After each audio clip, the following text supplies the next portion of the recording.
What is good, my nice and decent people? Them, happy new year. I hope everybody had a great festive period and a good new year, and we're ready to take 2025 by storm and go and achieve big things and improve. It's all about improvement. That's my philosophy. We just need to improve and constantly improve. And that's what I hope the state of boxing is going to do as well. Improve and improve and improve. So, on my return to these YouTube screeps, I would love to speak about fights that I would love to see happen in 2025. So first off, let's talk about the fights that are actually going to happen that I really want to see.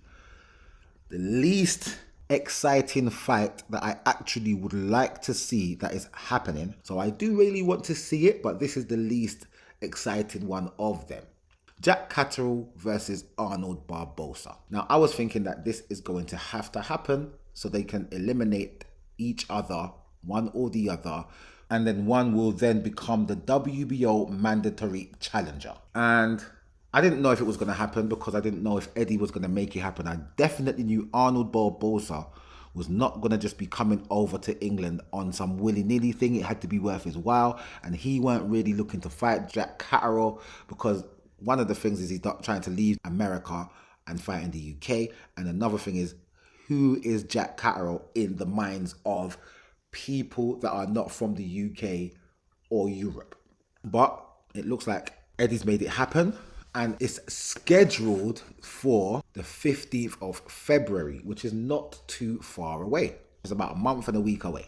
It's taking place in Manchester in the Co-op Live Arena. And these two boxers are both boxers that are pugilist specialists. They want to dodge raindrops. They want to be economic with the output. They're not trying to really get in there and get stuck in and get hurt.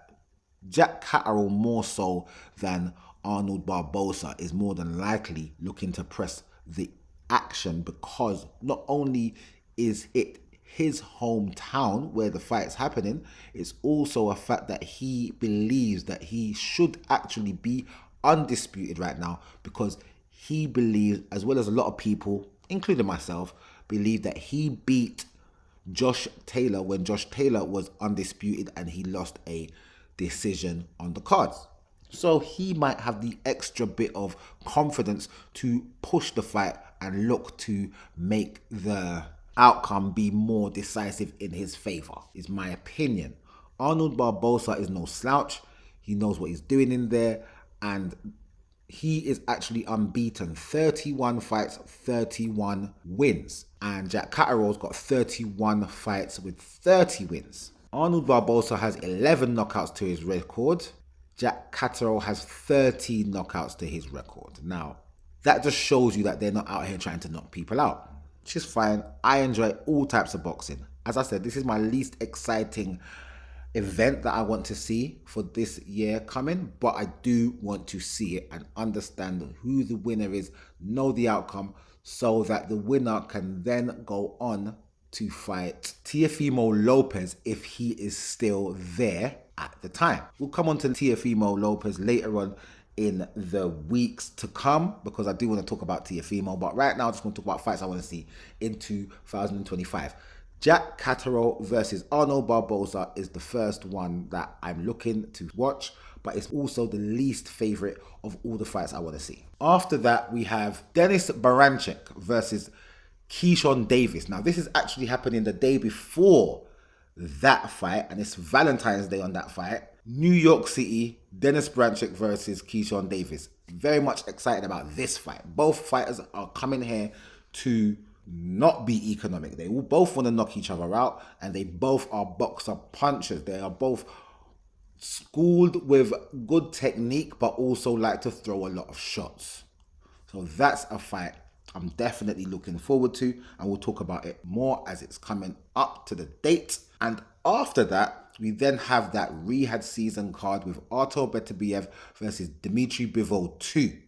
Brilliant fight. And on the undercard, we also have the heavyweight IBF champion Dynamite Daniel Dubois versus Joseph Parker. And we're going to talk about that fight. Those two fights especially I actually really am looking forward to. On March the 1st with Gervonta Davis versus Lamont Roach, there was some speculation that that fight was also cancelled. Again, Tank said it. Tank has apparently since then, he's removed everything off of his Instagram. Nothing's on his Instagram page. And he's kind of like gone radio silent on the social media front. I'm not sure. I don't really care.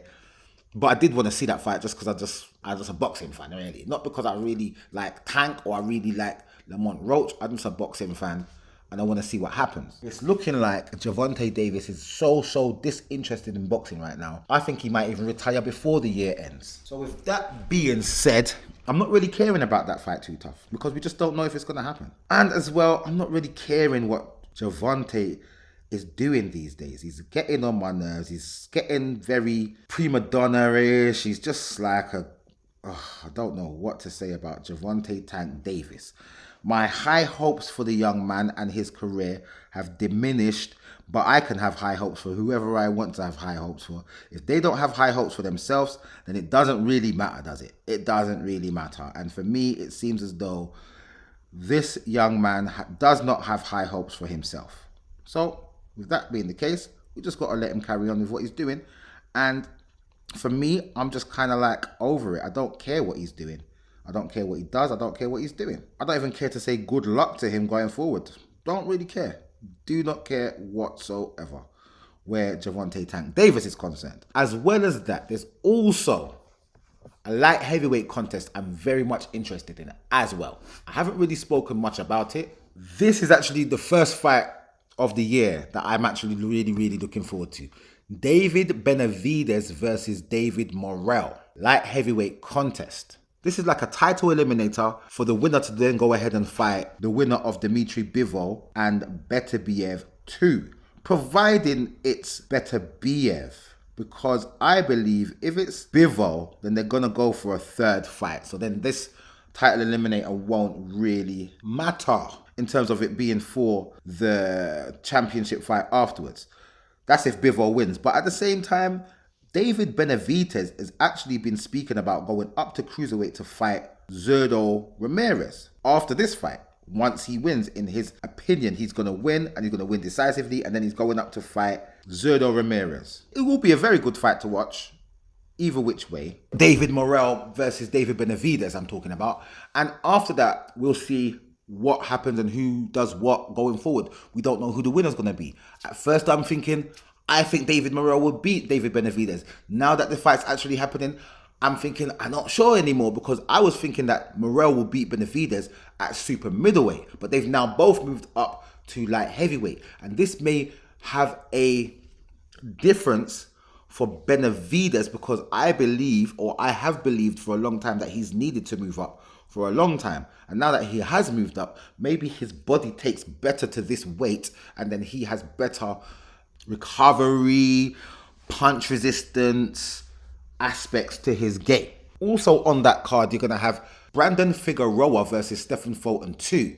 So it seems like Stephen Fulton is definitely not fighting Nick Ball for his title. He'd rather fight Brandon Figueroa, who has a WBC title. So that's going to be a good fight in itself. It's a rematch. They fought at the weight class before when they were both at junior featherweight. Now they've both gone up to featherweight and they're fighting again. Stephen Fulton won the junior featherweight contest and I was very happy for him.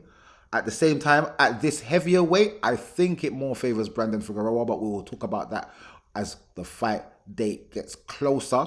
But this is another fight that I would really love to see. Not Brandon Figueroa and Stephen Fulton, it's the David Benavidez and David Morrell fight I'd really want to see. Brandon Figueroa versus Stephen Fulton, I saw that already. I was impressed with the fight in the first place.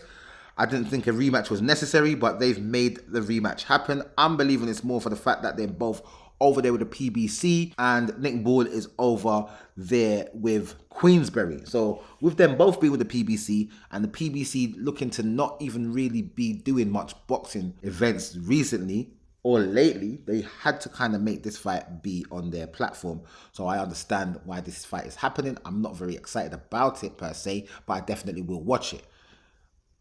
So those are the fights that are actually happening so far this year that I really am looking forward to. Let's talk about some fights now that may not actually happen, but I would definitely want them to happen this year in particular. The first fight is going to be Tyson Fury versus Anthony Joshua. I really, really do think that fight needs to happen this year. If they're going to make that fight happen, it needs to happen this year. I would love for them to do it. It's going to be a big night out in Wembley, more than likely. Yeah. Or that Welsh football stadium. They like to use that one as well. So depending on which one is going to be available, it would probably be one of those stadium fights. That means it's going to be more time in the summer, because from now to the summer, there's going to be football events and other events going on in them stadiums that are going to book up all the time, so they can't actually book out the stadium for this fight. So that fight will more than likely be in the summer if it is made. I'm hearing some rumblings about they're trying to make it, they want to make it, this, that and the other, but there's nothing set in stone as yet. None of the boxers have actually come out themselves and say this fight is happening. So I'm just waiting to see, but this is definitely a fight I would definitely want to see this year, 2025. Another fight that I would really want to see this year, 2025, is Jaron Boots Ennis versus Brian Norman in particular. Now, it seems like Elmantis Stanlionis is looking to make a unification fight with one of these fighters in the welterweight division. More than likely, it's going to be Boots. I'm not sure. If he's looking for the path of least resistance, he should go and fight Mario Barrios. But Mario Barrios might be looking for that big payday in the UK or in Saudi against Conor Benn. We don't know what's happening there because nothing has been set in stone. But what I have seen is Elmantis Stanlionis now talking about he wants unifications. He's saying he wants unifications. Boots says he wants unifications, so I'm looking at them two as having the next welterweight unification bout. But I personally would like to see Boots against Norman. That's the fight I want to see. Boots Ennis versus Brian Norman. I want to see them two get it on. I actually want to see what Brian Norman's got. I want to see how good Brian Norman actually is in terms of his skill set against Boots' skill set. Boots took a long time to convince me of his prowess of being at the upper echelon. And where I still think he's just a bit lower than world class, he's still fringe world class in my opinion. I don't know if Brian Norman is fringe world class in my opinion, but them two getting it on would definitely make me know more about both fighters. That's a fight I definitely want to see this year happen. Another fight I would want to see this year happen is Tank versus Shakur Stevenson. I would love to see that fight happen.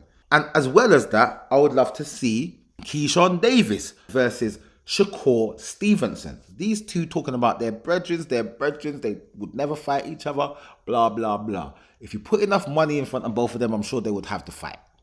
I want to see them two get it on. I don't really care about Tank, but Keyshawn versus Tank would also be a decent, exciting type fight. So these are off head. I'm just talking straight off the head.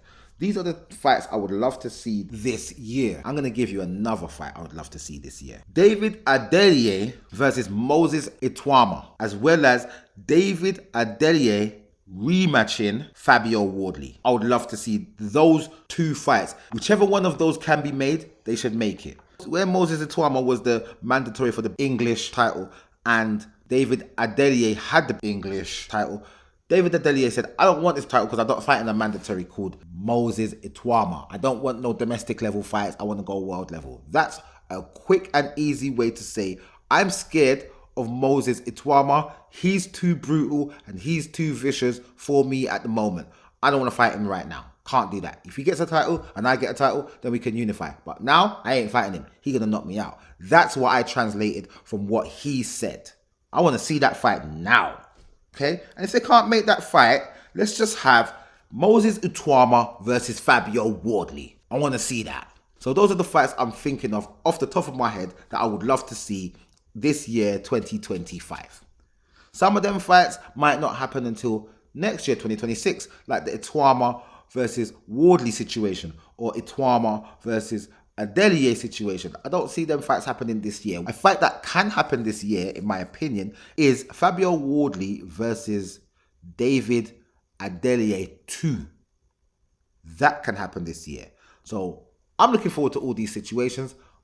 I hope you are too. And as these fights come to fruition, we'll talk about them. I've got a few situations I want to speak about as well going into this new year. Big up everybody, bless up everybody, and let's make 25 great.